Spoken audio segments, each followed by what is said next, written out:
President and Secretary General of the NTUC, President of SNEF, brothers and sisters from the Labour Movement, comrades, fellow Singaporeans, good morning, happy May Day.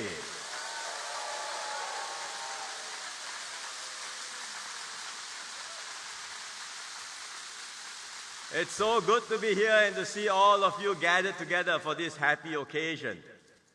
I've spoken at May Day rallies before, but today it's my first time doing so as your Prime Minister. Thank you for the warm welcome.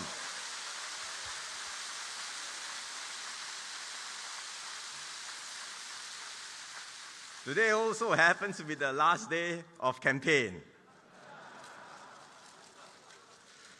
Over the last 9 days, our PAP candidates have been working tirelessly, and many of them are here, including our candidates from the Labour Movement.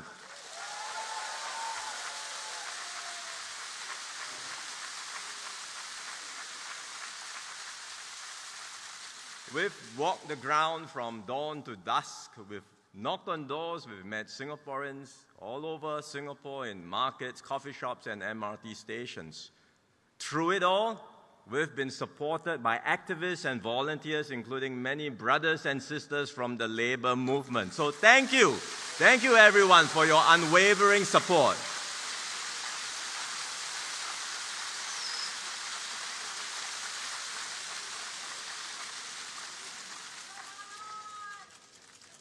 This year, we have a double celebration. We have May Day, but we also have SG60.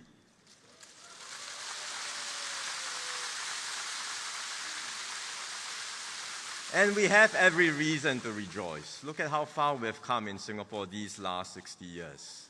It wasn't always an easy road. We've had our ups and downs. But through it all, we stood together, we stood united.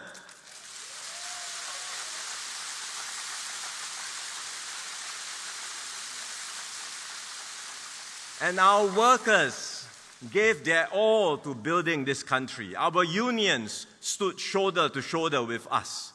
Singapore today is a testament to your dedication and resilience. This is your achievement.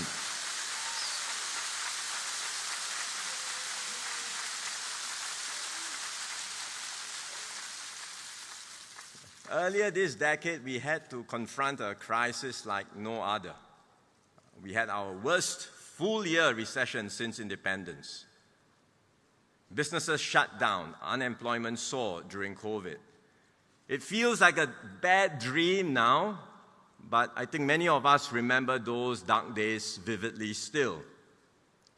But I also remember how everyone banded together and how we lifted each other up.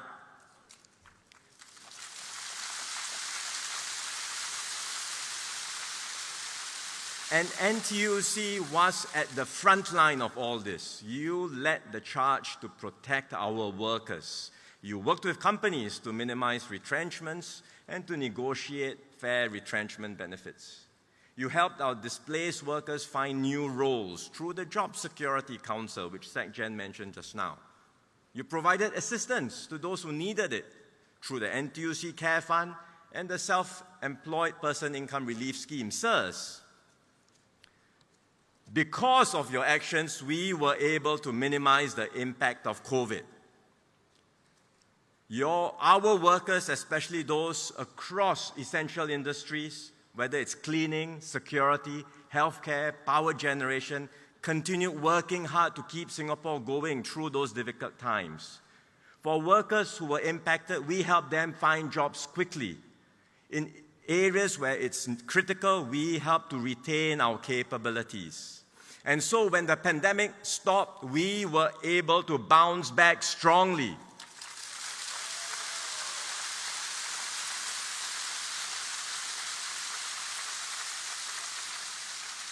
Look at what happened last year. Last year, our GDP growth exceeded 4%.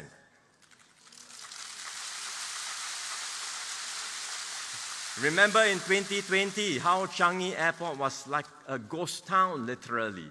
Earlier this year, traffic is already back at pre-COVID levels. And in 2 weeks' time, we are opening Changi Terminal 5.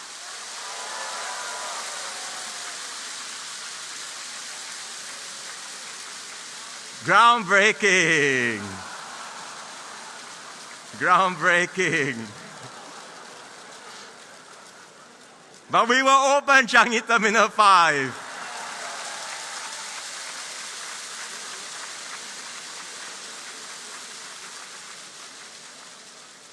At Chinese New Year this year, I visited the airport.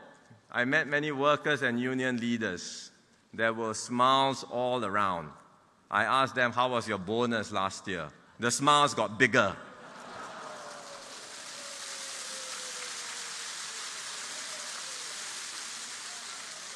From one of our lowest points in history, we climbed back up to new highs, and it's because of you, our brothers and sisters.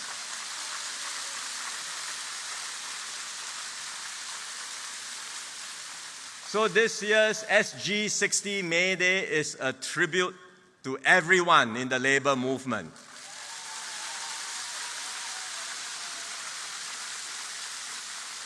You held the fort in times of storms. You worked tirelessly behind the scenes. So I say to all of you, thank you for your commitment and your dedication to Singapore and Singaporeans.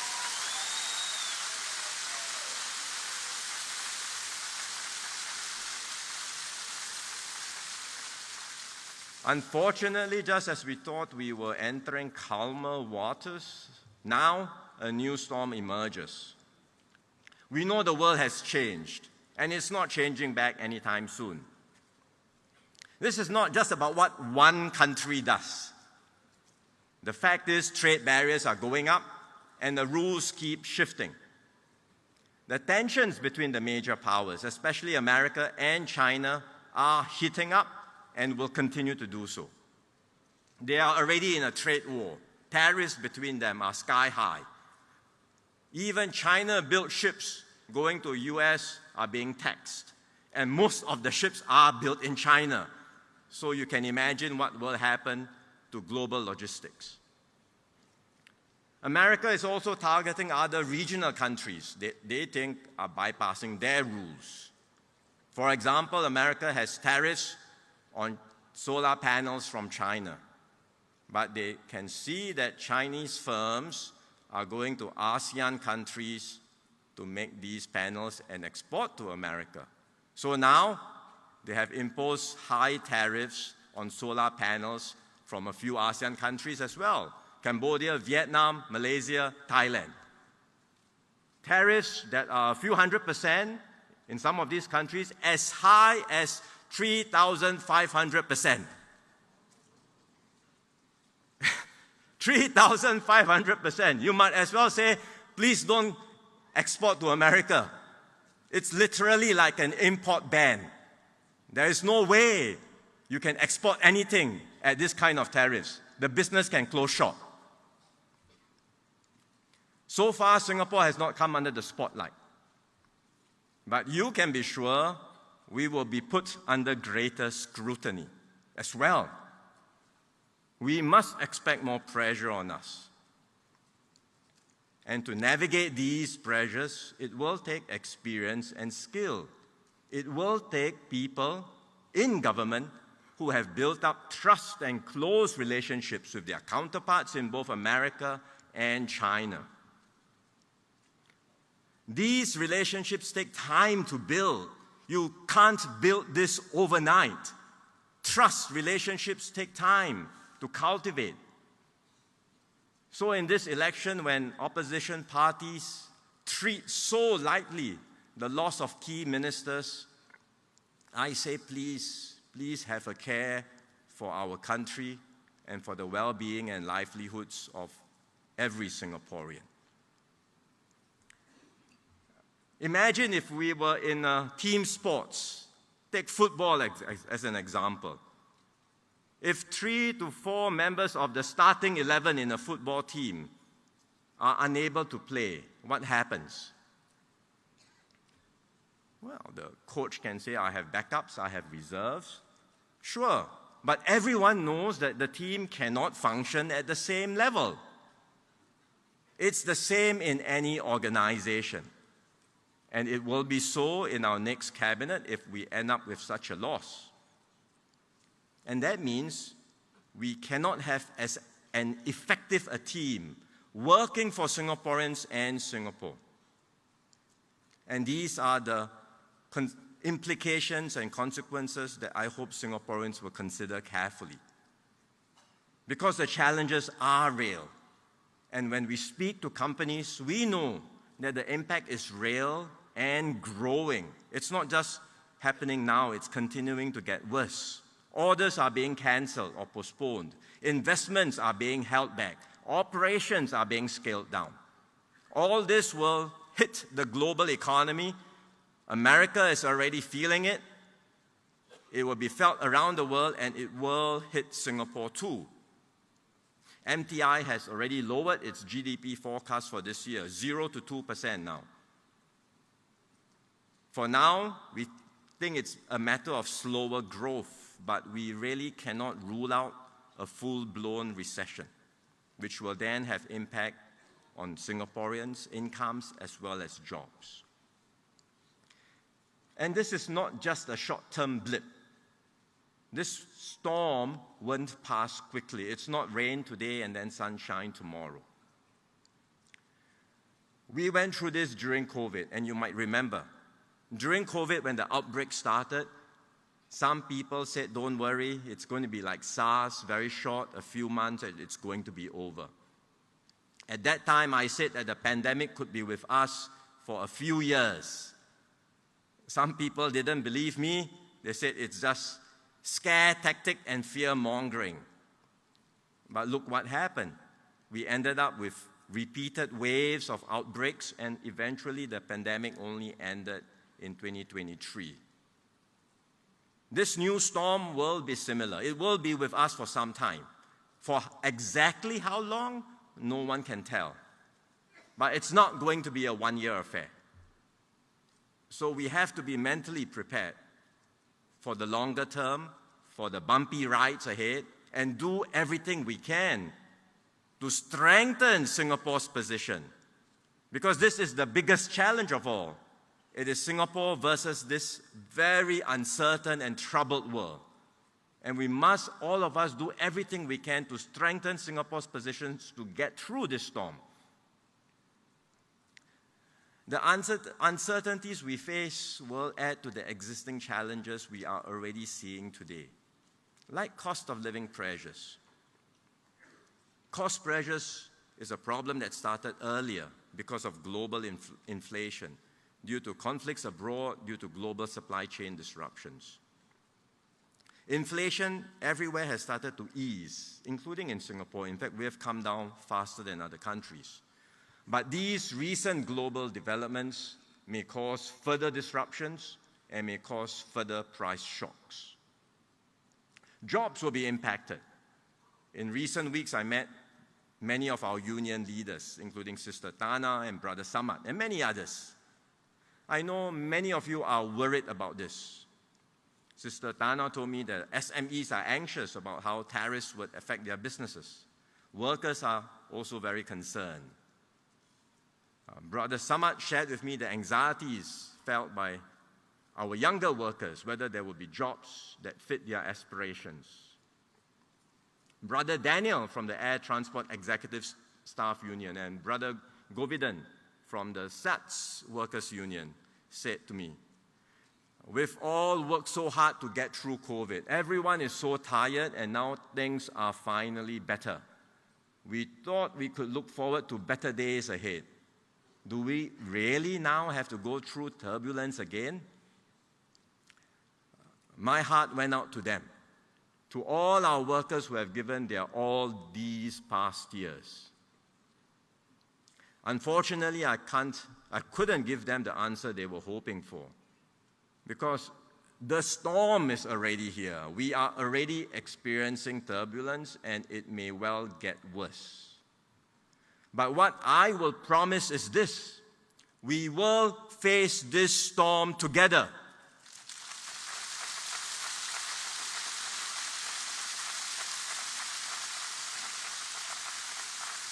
And we will overcome, just like we did it before.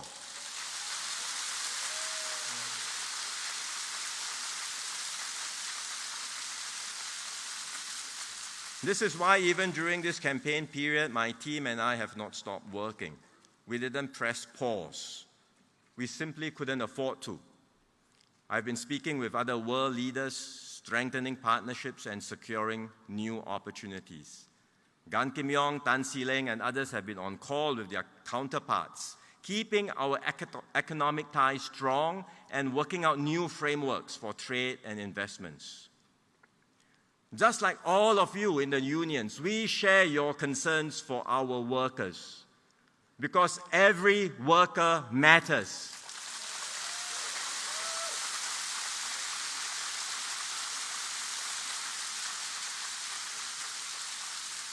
It is my duty, it is my team's duty, it's our collective duty to protect our workers, our families, and our country.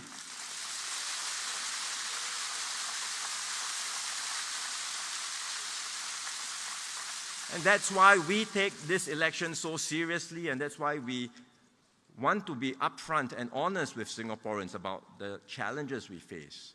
Others may say, don't worry, it's okay, let's take this chance to rock the boat. But we will never take such risk with your lives or our future.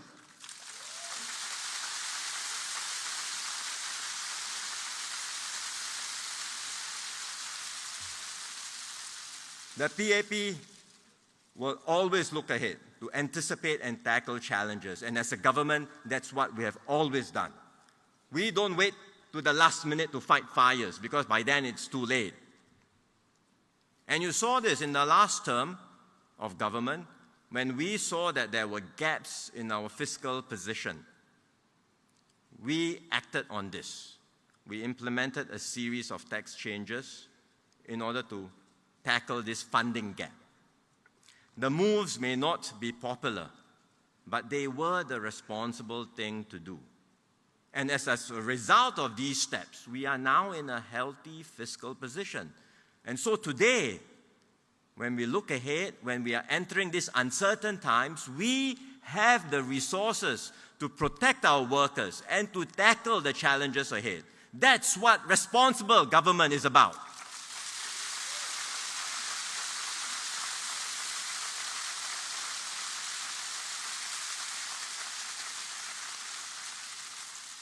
In this year's budget, I had announced a comprehensive package of measures for households to ease your cost of living concerns, for workers to uplift wages and boost your skills, and for businesses to restructure, transform, and stay competitive. The measures in the budget are still being rolled out progressively over the next few months. We will monitor the situation closely, and if conditions worsen, we are ready to do more. We will continue the help for as long as it is needed, and we will ensure we get through this storm.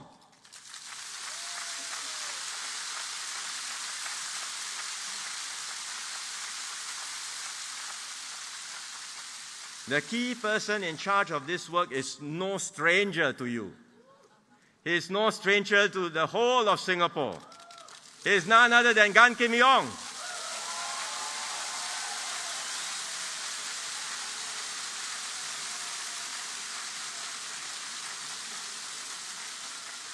He is heading the task force together with other ministers, with NTUC Secretary General and our tripartite partners.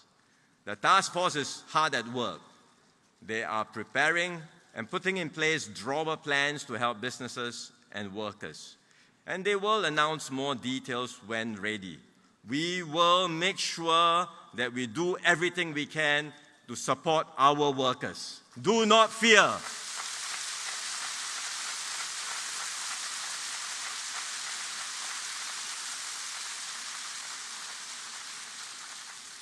Brothers and sisters, the challenges ahead may be immense, but fortunately it is not all doom and gloom. Even in the darkest of storms, there are rays of light, new opportunities for those who are prepared, And I want to make sure that every worker in Singapore is prepared.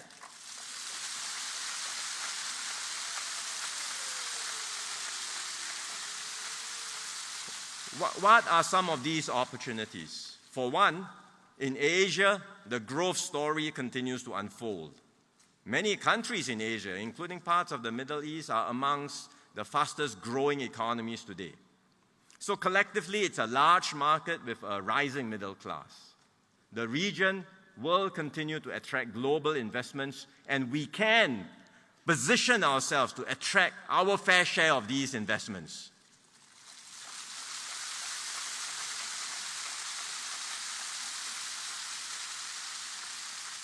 Beyond Asia, we see potential in emerging regions like Latin America and Africa.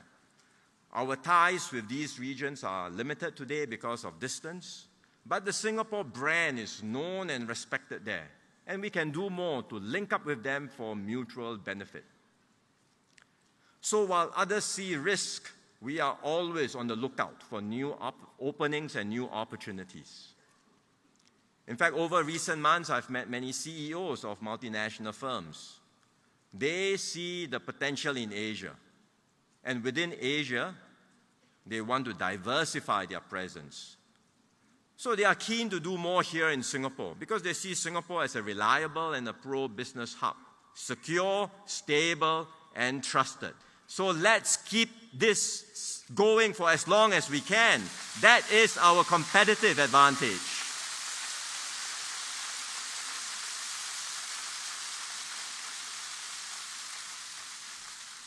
Besides attracting new investments, we will help Singapore firms restructure and transform. Several have established themselves as regional or industry leaders, like Grab and Razer, just to name a few. We will do more to help the SMEs scale up. There are many government schemes that can help them to transform and improve their productivity and also expand overseas. But what is very heartening is that it's not just the government doing this. NTUC is doing its part to help them too.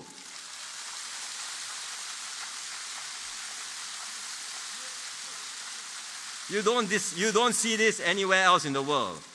In other countries, unions fight businesses. The relationship is adversarial and confrontational. In Singapore, our unions have a different mindset, a better mindset. For our unions, it's not zero-sum. I win, you lose. You look for win-win.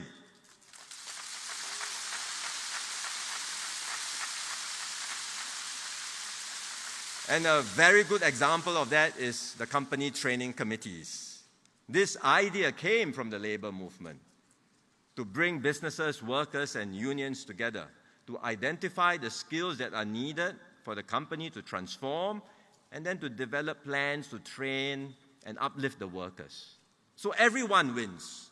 The businesses transform, they stay competitive, workers gain new skills, stay ahead of the curve, and as you heard just now, in many cases, they get better wages too.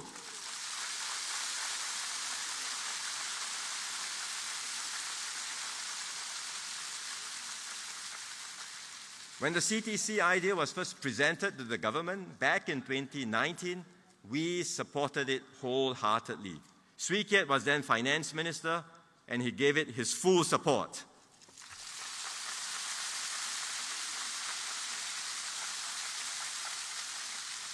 When I took over from Swee Keat as finance minister in the 2022 budget, I provided 100 million in funding support for the CTC.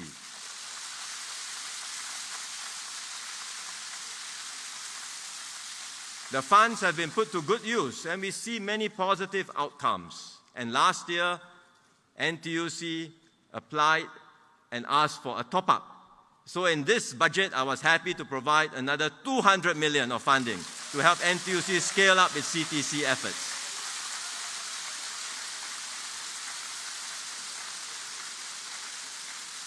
And that's why now we have over 3,000 CTCs, benefiting more than 7,000 workers.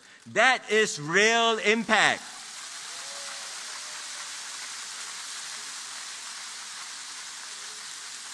It is real transformation for businesses and for workers too.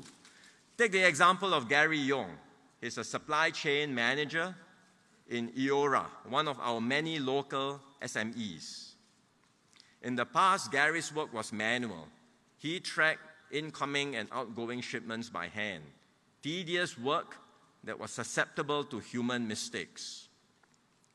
Through the CTC, the company worked with NTUC and the Singapore Manual and Mercantile Workers Union to adopt digital tools to improve their shipment processing and inventory management. So Gary was trained, he was upskilled. Now he does trend analysis and data-driven forecasting.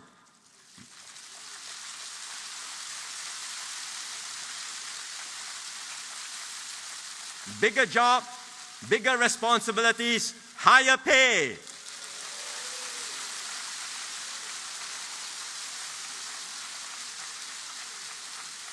And that's what CTCs can do for all our workers. And that's why it's a good effort by the NTUC. That's why the government is supporting you. And that's why together we will make life better for every worker.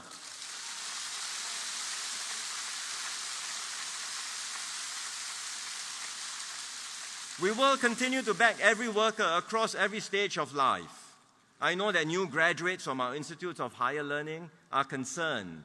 They worry about getting a job, about building their careers in these uncertain times. I say to you, don't worry, we will be there for you.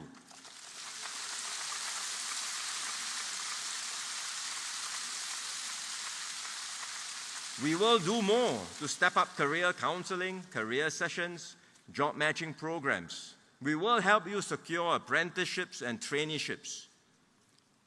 If conditions worsen, we know what to do. We've done it before in COVID, and we will have drawer plans ready to make sure that you are well taken care of.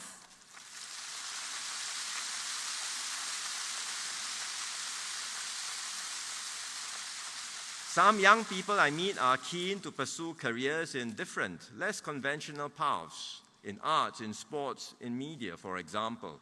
And indeed, many more possibilities are opening up because our economy today is more diversified and there are more possibilities to pursue. There is also more government support in these areas.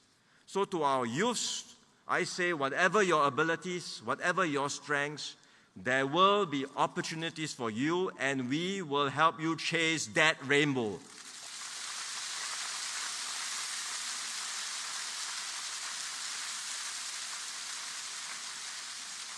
For those who are already in the workforce, especially for mid-career workers, we know the pace of change and innovation will be faster than ever. And that's why we invested heavily in Skills Future, to give you a substantial injection of skills. And many have benefited from these programs. In my budget speech this year, I cited the example of Ms. Zarina binti Abdul Rahman. She started out as an intern in Randstad Sourceright. This is a global recruitment agency. She's now an office administrator. But she is full of spirit, she wants to do better, and so she's upgrading her skills in business operations through a part-time diploma. She can't do a full-time study because of her work and family commitment, but she's doing a part-time diploma in business practice in Nanyang Polytechnic.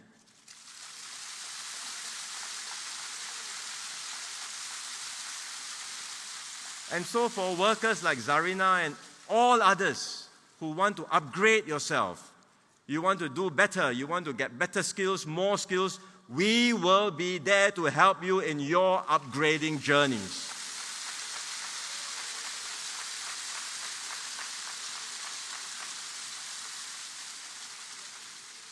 There are also seniors in our workforce. Many tell us they would like to continue working. Some say it's not just because of the income, but they see work as something that gives them dignity and purpose and enables them to stay active and healthy. That's a very positive mindset to have, and we will do more to support you.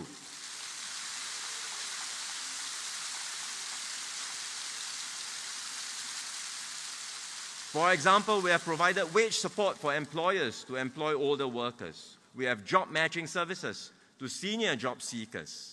And now we have form a new tripartite work group chaired by Kopo Kun. They will study how to empower more of our seniors to stay in the workforce, and I look forward to their recommendations.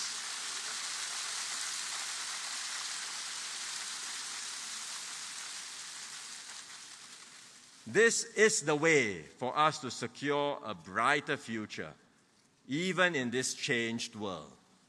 Between the PAP and the NTUC, we discuss and we have put together these plans. And as symbiotic partners, we will deliver them.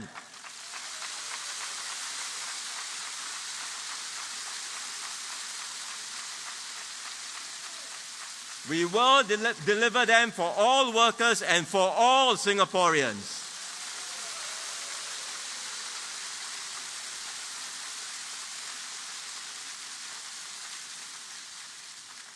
There is a reason why we can achieve so much together here in Singapore. All this didn't just happen by chance. It happened because of one thing: tripartism.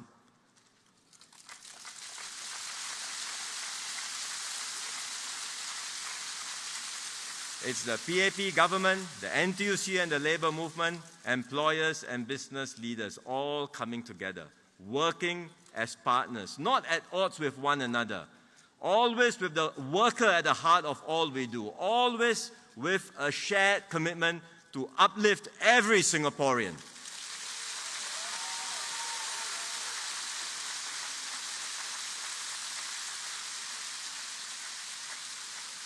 We do not agree all the time. In fact, we often disagree. I assure you there is no groupthink. If there is groupthink, Singapore would not be here today.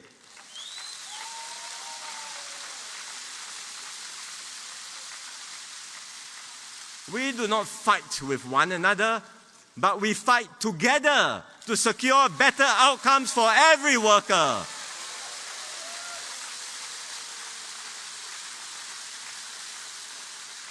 And because of the deep bonds of mutual trust and respect, we can always find ways to accommodate one another, to give and take, and to find the best way forward. So, brothers and sisters, you've heard this before, but it's worth reminding ourselves and repeating how unique, how exceptional this situation is here in Singapore. Just look around the world. You don't find a similar model like this. Let's cherish it. Let's protect it. In other countries, unions will stand across the picket line, protesting, agitating, tearing down. Here we don't tear down, we build up.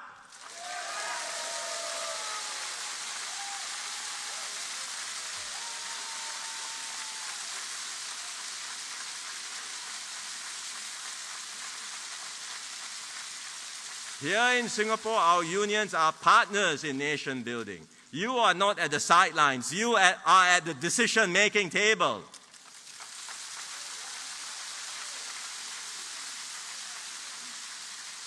You help shape policies. You help move things forward.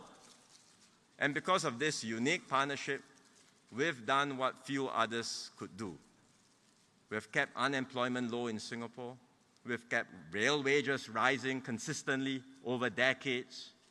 Most of all, we've kept Singaporeans united and confident in our future.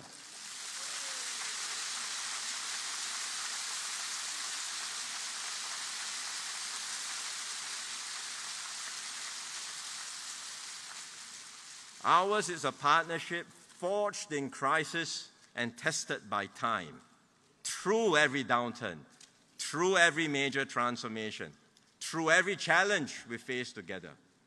And for me, it was forged, in particular, battling COVID together with all of you, side by side.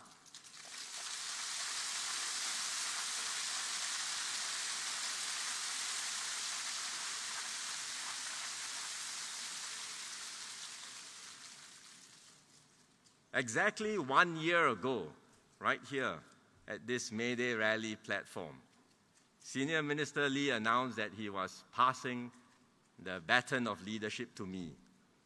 You were the first to witness the beginning of this leadership transition. This election will mark the completion of the transition.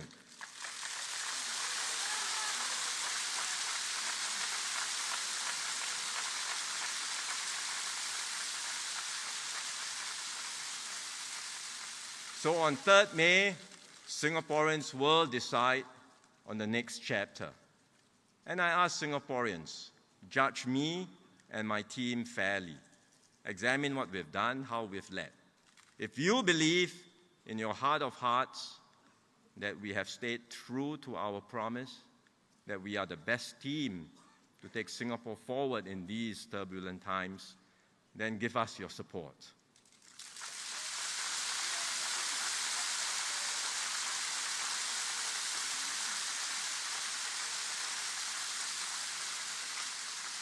Whatever the outcome, I want to give all of you my word as Secretary General of the PAP.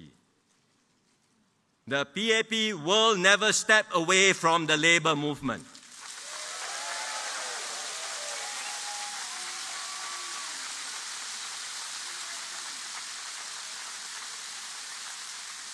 We will walk with you as brothers and sisters, as comrades, side by side.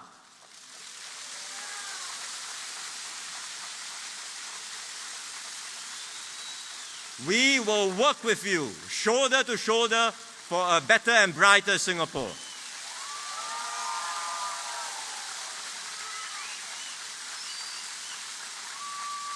This is my promise to you. This is my promise to all workers of Singapore.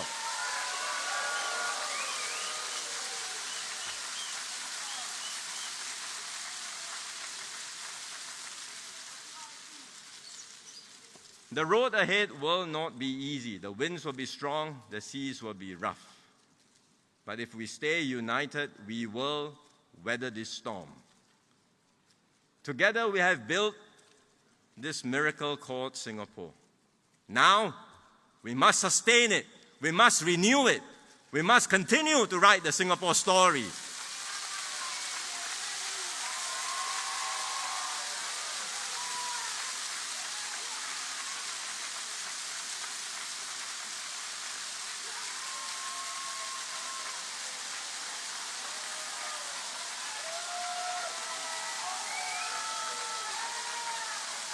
We will do so not just for ourselves, but for our children and grandchildren.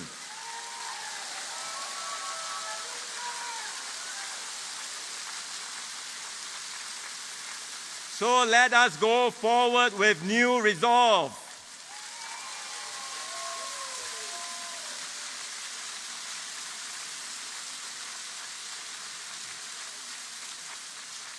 Let us stand tall, stand together, and let us build a stronger, fairer, and brighter Singapore for all.